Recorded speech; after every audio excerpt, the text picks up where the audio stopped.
दोस्तों, ये कहानी आपको अगर अच्छी लगे तो सब्सक्राइब और लाइक जरूर करें। तो आइए शुरू करते हैं। नैतिकता से लबालब भरा एक मजेदार कहानी। उड़ीसा में झील के किनारे एक छोटे से गांव में रेहुआ एक टूटी हुई झोंपड़ी में रहता था। उसके 4 बेटे थे। रेहुआ की पत्नी का देहांत हो चुका था। उसके बेटों को केवल भीख मांगना आता था। सुबह होते ही वे चारों पिता सहित अपना कटोरा उठाए चल देते। उन्होंने घर में ही 5 चूल्हे बना रखे थे। भीख में मिले अनाज को वह अपने अपने चूल्हों पर भून लेते। इसी तरह गरीबी में वे दिन गुजार रहे थे। एक दिन रेहुआ को ध्यान आया कि क्यों न बड़े बेटे की शादी कर दी जाए।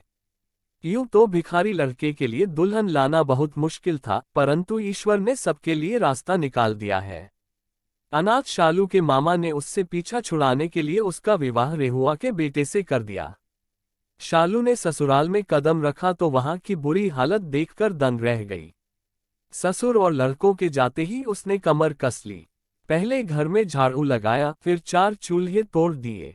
पड़ोसन से चावल मांग कर पका लिए। चटनी भी तैयार कर ली। जब घर के पुरुष पहुंचे तो खाने पर टूट पड़े। उन्होंने पहली बार ऐसा स्वादिष्ट भोजन किया था। खाना खाते खाते रेहुआ की नजर टूटे चूल्हों पर पड़ी। वह गुस्से से बोला, क्यों री लड़की, आते ही हमारे चूल्हे तोड़ दिए। तू भाइयों में फूट डलवा कर उन्हें अलग करना चाहती है क्या?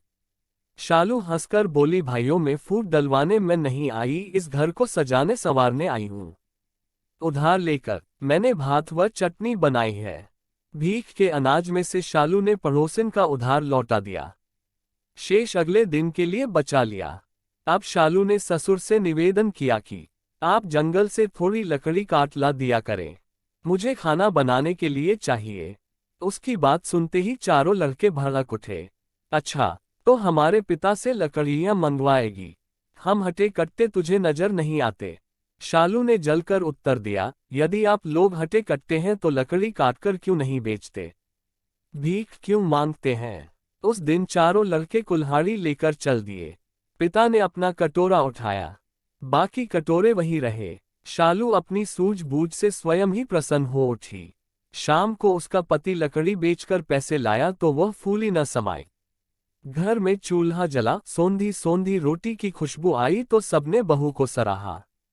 समझदार शालू हमेशा कुछ न कुछ अनाज बचा लेती। पड़ोसन के करघे पर उसने सुंदर मेखला तैयार की।